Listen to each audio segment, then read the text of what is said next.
Hey folks, I'm Chris and I'm your Commander Mechanic, here with another Philosophy Friday. For the next few weeks, we're running a deck building basics series ahead of the second season of Let's Do a Brew. But before we dive in, I wanted to once again remind everybody about our Patreon. If you can help support us, you can help us continue to grow as a channel. That means more great Philosophy Fridays, more fantastic tune-ups, more Let's Do a Brews, and in the future, more great giveaways like our big August giveaway. First things first, there's no one right or wrong way to build a commander deck. It is all subjective, and it differs based on themes, mana curves, and power levels. These recommendations are all general guidelines for basic deck building. In the last few videos, we talked about deck building basics from a structure standpoint, as well as evaluating which cards belong in those coveted slots in your deck. But what about getting ahead while playing the game? Advantage is a broad term that can refer to many things, but basically we want to refer to it in Commander as getting ahead of your opponents. In this regard, there are three types of advantage: mana advantage, card advantage, and board advantage. Mana advantage is simple. It's how far ahead of your opponents you can get your mana production through ramp, artifact mana, or through other means of mana generation. We touched on this briefly during our video on mana curves and playing ahead of the curve. But basically, do you have enough mana to act like you're on turn 5 while your opponents are back on turn 3? That is a mana advantage, and that's why we include ramp in our decks. And this can come through efficient, big mana generation packages like Urborg Cabal Coffers, through Mana Vault Voltaic Key, or through Bloom Tender Freed from the Reel. Or this can come from volume of mana generation. Did you cast Soul Ring, Simic Signet, and Birds of Paradise on turns 1 and 2? Fantastic. You're up mana advantage, but you're likely down to 3 or 4 cards in hand now. That means your opponents have an advantage you don't. Card advantage. Card advantage is what it says on the tin. It is having more cards in hand and therefore more options. The ability to respond to more threats, and the ability to do more things with the mana that you do have. The players with the best card advantage have the most options and are able to be more flexible when threats present themselves. And this is why we include card draw in our decks, to make sure we don't, as they say, run out of gas, so we can use our mana advantages. A fully stocked hand is a grip of options, versatility, answers to every threat, which is why I also recommend we prioritize the long-term value of our draw engines. Remember, Necropotence over Sign in Blood. It's because we want to make sure we can always have options available. Even one additional card per turn is twice as many as you'd normally draw and gives you twice as many options. This is also why I recommend people not use cards like Reliquary Tower as a crutch. If you're drawing to a hand of more than 7 cards per turn, you're winning.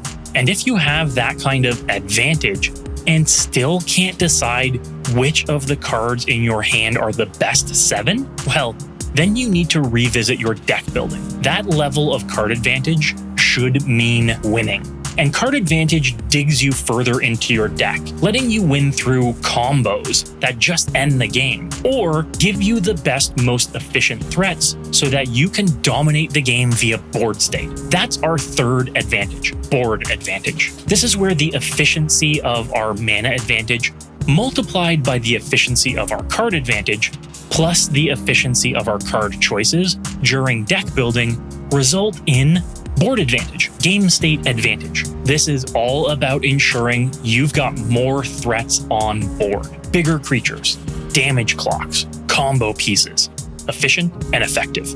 Examples of cards that generate board advantage are cards like Ghostly Prison, or Zaxara the Exemplar, or Siege Gang Commander. These are cards that deny opponents resources, give you bonus resources, or give you additional options. That's the power of board advantage.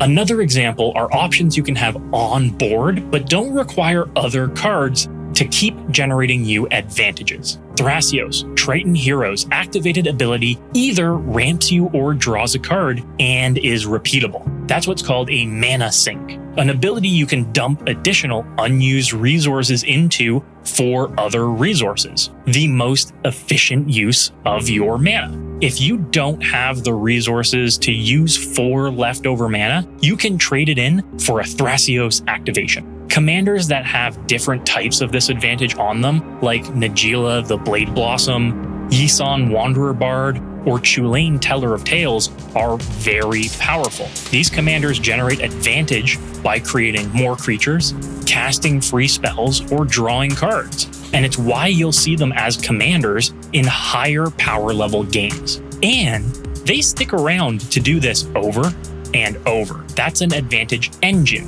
or a value engine. To put it all together, what would you say to a game where you were facing down an opponent that played a turn 2 Sylvan Library, and then on turn 3 drew 2 extra cards at the cost of 8 life, so they could play 2 mana rocks on turn 3, and on turn 4 powered out a Grave Titan and instantly had 10 power on the board? And I'd very clearly say that that player has the advantage in all 3 areas: mana advantage, card advantage, and board advantage.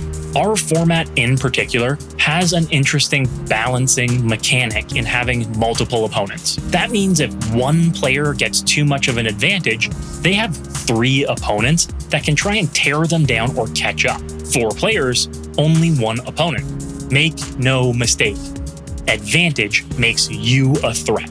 But that same balancing mechanic can work in the opposite direction, by snowballing advantage through exploiting each opponent's abilities. Smothering Tide, Rhystic Study, Dockside Extortionist. These cards are powerful because you have 3 opponents and only 1 you. That's reactive advantage, which multiplies due to there being 3 times as many chances at resources from 3 times the actions from your opponents. Purphoros, God of the Forge, is another great example, but on another axis. Because Purphoros deals 2 damage to each opponent, it multiplies the advantage you get from creatures entering the battlefield. And that's what makes very powerful abilities and effects in Commander: the amount of advantage they generate. Each type of advantage, mana, card, and board, multiply each other.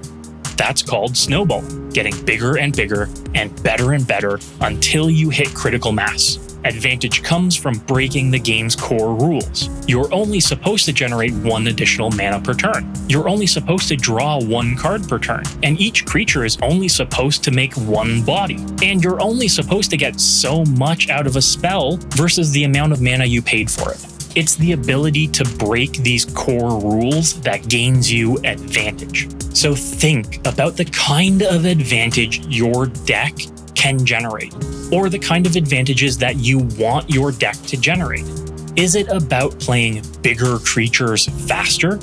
Is it about drawing more cards and controlling the board? Or is it about denying resources from your opponents? When in deck building, it's important to think, what kind of advantages I need, what kind of advantages can I gain, and how can I take advantage of it?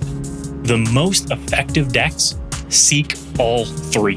Let me know in the comments below what you think of advantage and how you see advantage in your games right now. How do you seek advantage during deck building?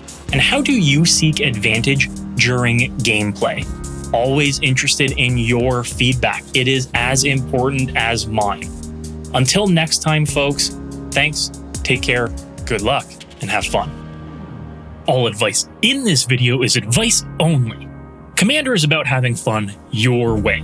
Don't let anybody tell you how to play EDH.